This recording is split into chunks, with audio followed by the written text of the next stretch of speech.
بریم سراغ حیله‌گرانه ترین تکنیک منیپولیشن که به زبان انگلیسی بهش میگن استون والینگ. اگر من بخوام عین کلمه رو به زبان فارسی برگردونم میشه دیوار سنگی درست کردن، یعنی حائل کردن یه دیوار بین خودشون و طرف مقابل برای اینکه ارتباط رو قطع بکنن. دامنه استون والینگ خیلی گسترده هست و خیلی از تکنیک های منیپولیشن در واقع در این دسته قرار میگیره که اگه من بخوام چند تاشو بگم میشه به گس لایت اشاره کرد، میشه به بلیم شیفت اشاره کرد یعنی تقصیرها گردن شما انداختن، به سایلنت تریتمنت میشه اشاره کرد که میشه قهر کردن و صحبت نکردن های طولانی مدت، میشه به تکنیک هولدینگ اشاره کرد که من توی ویدیو کاملا توضیح دادم که تکنیک هولدینگ چیه و چطوری توسط خودشیفته ها استفاده میشه، یعنی متوقف کردن شما وقتی دارید راجع به یه موضوعی صحبت میکنید. به صورت کلی استون والینگ توسط همه ممکنه اجرا بشه و ما اتفاقا خیلی زیاد سیاستمدارهایی رو میبینیم، رهبرانی رو میبینیم، لیدرهایی رو میبینیم که از این تکنیک منیپولیشن به راحتی استفاده میکنن. خصوصا بین سیاستمدارها خیلی خیلی زیاده، اونجایی که گند میزنن به شرایط و حالا میخوان صدای همه رو ساکت بکنن و نمیخوان که اصلا هیچ کامیونیکیشن و صحبتی باشه برای اینکه بیان توضیح بدن که چه اتفاقی افتاده. و اتفاقا اینجا اونا خیلی از بلیم شیفتینگ استفاده میکنن، میندازن تقصیر یکی دیگه، اون کشور این کارو کرد، اون پارتی این کارو کرد، این کارو کرد، اون کارو کرد. به صورت کلی توسط همه انسان ها ممکنه استون والینگ اتفاق بیفته. اما بریم سراغ خودشیفته. تکنیک استون والینگ یک چیزیه که 100% راجع به خودشیفته ها اتفاق میفته، یعنی خودشیفته ها 100% ازش استفاده میکنن، خصوصا خودشیفته های پنهان یا خودشیفته های آسیب پذیر که هر جفت اینا یکیه. استون والینگ چه موقع و چرا توسط خودشیفته ها استفاده میشه؟ اونا زمانی از این متد استفاده میکنن که قراره راجع به کار بدی که کردن، رفتار بدی که داشتن، حرف اشتباهی که زدن یا برعکس کاری که باید میکردن، حرفی که باید میزدن، رفتاری که باید میداشتن و نداشتن توضیح بدن، مسئولیت بپذیرن و قبول بکنن که اشتباهی اتفاق افتاده. و ما میدونیم که پذیرفتن مسئولیت یکی از مهمترین چیزهایی که خودشیفته ها از زیرش در میرن. یکی از خصیصه های خودشیفته ها نپذیرفتن مسئولیت هست. برای همینه که میان تقصیرها رو میندازن گردن شما، برای همینه که میان گس لایت میکنن، برای اینکه نمیخوان اون مسئولیت رو بپذیرن، چون خودشون رو محق میدونن و فکر میکنن هیچ اشتباهی نیست. پس بهترین راه اینه که بیان یه سری تکنیک های منیپولیشن مثل اینایی که گفتم و بیشتر استفاده بکنن برای اینکه از زیر بار مسئولیت در برن. استون والینگ همونطور که توضیح دادم یعنی کشیدن یه دیوار سنگی بزرگ. میان کامیونیکیشن، صحبت کردن رو قطع میکنن، به شما اجازه نمیدن راجع به یه موضوعی صحبت بکنید یا راجع به موضوعاتی که اونا خوششون نمیاد اجازه نمیدن شما صحبت بکنید. اصلا بهتون اجازه نمیدن که اون کلام تموم بشه. خیلی وقتا به شما اجازه نمیدن حتی شروعش کنید، به خاطر اینکه نمیخوان بشنون، به خاطر اینکه نمیخوان ادامه بدن. برای اینکه اگر شما به اون حرف ادامه بدید ازشون انتظار جواب دادن دارید، ازشون انتظار دارید که مسئولیت رو بپذیرن، ازشون انتظار دارید که بیان توضیح بدن که چرا این کارو کردن یا چرا یه کاری رو نکردن. پس بنابراین میان از این تکنیک استفاده میکنن و شما رو خاموش میکنن و میشوننتون سر جاتون و اجازه بهتون نمیدن که حرفی بزنید. بذارید اینجا چند تا از روش هایی که در واقع توی این تکنیک منیپولیشن استفاده میشه رو بهتون بگم.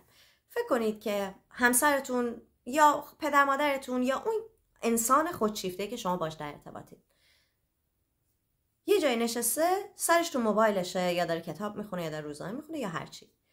شما میرین بهش میگه یه دقیقه وقت داری راجع به یه چیزی صحبت کنیم؟ بهتون میگه آره، اما موقعی که شما دارین صحبت میکنین حتی نگاهتون هم نمیکنه،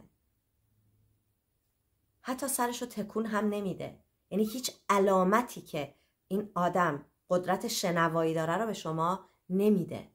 وگرم بگید من دارم باهات حرف میزنم، داری به من گوش میدی؟ داری میشنوی چی میگم؟ ممکنه برگردم بگم آره دارم میشنوم، حتما باید نگات کنم، 2 سالته 3 سالته، حتما باید انقدر توجه روت باشه، نمیتونی مثل یه آدم بزرگ حرف بزنی، دارم گوش میدم دیگه، حرفتو بزن.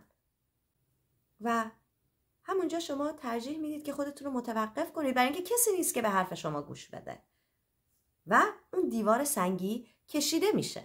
سناریوی بعدی که ممکنه اتفاق بیفته اینه که ممکنه شما برید سراغشون، راجع به هیجاناتتون صحبت کنید، راجع به تجربتون صحبت کنید، اون چیزی که دارید درونن حس میکنید، راجع به خودتون صحبت کنید یا راجع به اتفاقی که براتون افتاده و احساسات و هیجانات شما رو درگیر کرده، یا راجع به احساسات و عواطفی که اونا باعث شدن شما احساسش کنید صحبت کنید.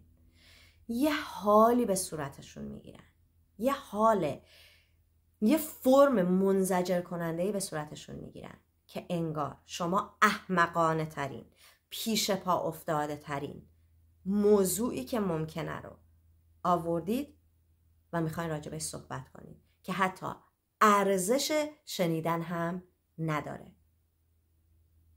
این جزو تکنیکایی بود که من توی زندگیم خیلی خیلی تجربه کردم و حتی ممکنه همونجا با همون میمیک صورت بهتون بگم من حوصله ندارم 2 دقیقه اومدم تلویزیون ببینم، یعنی دوباره اومدی دیگه، من حوصله ندارم این حرفا رو بشنوم، آخه چقدر مغزت درگیر چیزای کوچیکه.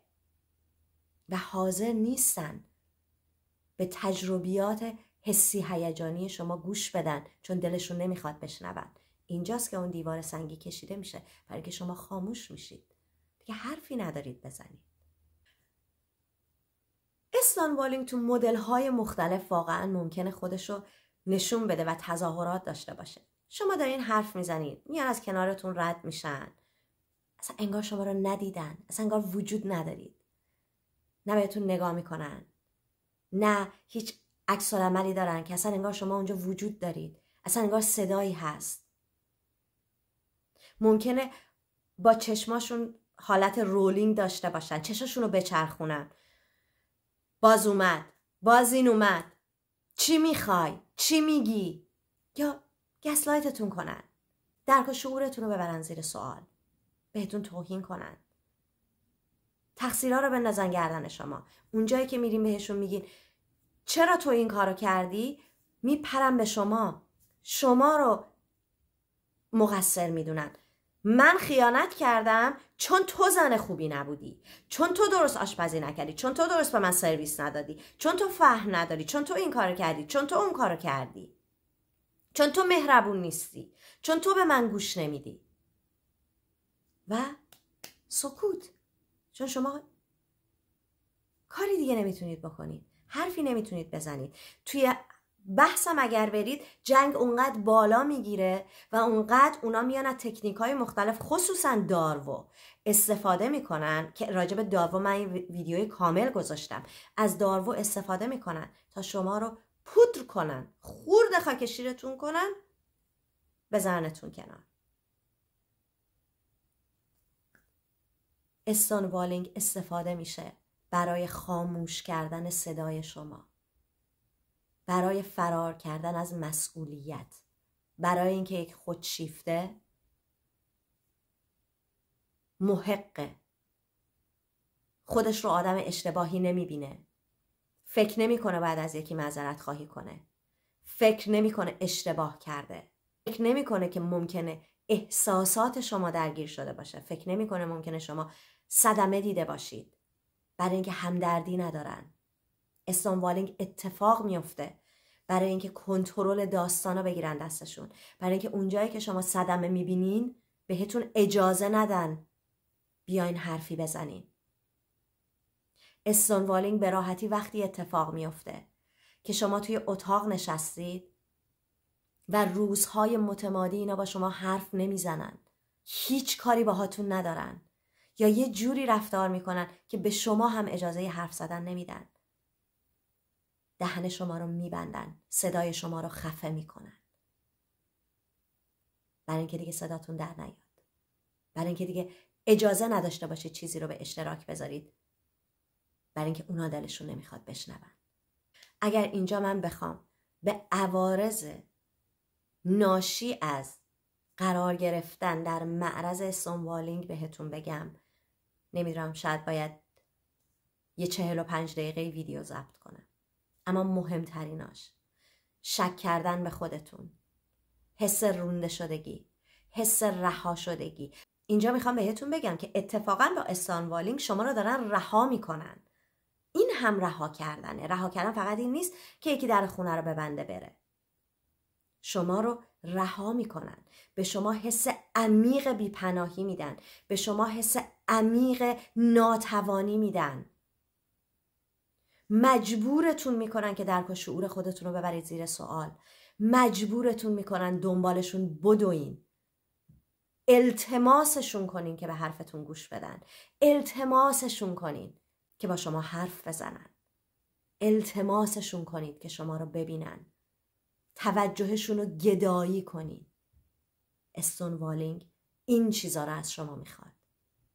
اینجوری میشه که خیلی وقتا وقتی آدما در معرض استونوالینگ قرار میگیرن بعد یه مدتی مضطرب میشن، گیج میشن، گنگ میشن، به خودشون شک میکنن، عصبانی میشن، میرن سراغ خودشون رو سرزنش میکنن.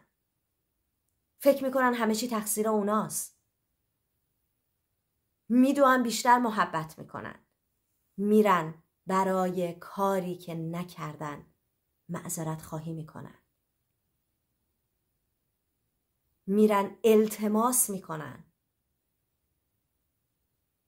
برای اینکه یه دقیقه با اون آدم حرف بزنن. میرن التماس میکنن که اون آدم یه دقیقه دیگه بهشون نگاه کنه. 2 برابر بهش محبت میکنن. اون کارایی که خودشیفته ازشون میخواسته انجام بدن که خودش ازش بهره برداری بکنه و اونا دوست نداشتن انجام بدن و میرن انجام میدن برای اینکه خودشیفته بهشون نگاه کنه. حد و مرزاشون رو میشکنن برای اینکه خودشیفته باشون حرف بزنه. اینا همه نتایج بودن در معرض یکی از تأثیرگذارترین و حیله‌گرانه ترین تکنیک های منیپولیته که خودشیفته ها استفاده میکنن. اینجا میخوام بهتون بگم که وقتی در معرض استونوالینگ قرار میگیری نرو سراغ خودت. اصلا مسئله تو نیستی. اشتباه تو نیستی. نرو درک و شعورتو زیر سوال نبر. فهمتو زیر سوال نبر. دنبالشون ندوین، ازشون گدایی توجه کنین. دنبالشون ندوین. برای اینکه وقتی این کارو میکنین اونا کنترل رابطه رو میگیرن دستشون. کنترل شما رو میگیرن دستشون. مجبورتون میکنن کارایی بکنید که نمیخواین. مجبورتون میکنن چیزایی رو تجربه کنید که نمیخواین. مجبورتون میکنن حقیر شدن خودتون رو تجربه کنید. مجبورتون میکنن رها شدگی خودتون رو، انزوای خودتون رو با کمال میل قبول کنید. پس شخصیش نکنید. نرید سراغ خودتون. مسئله شما نیست.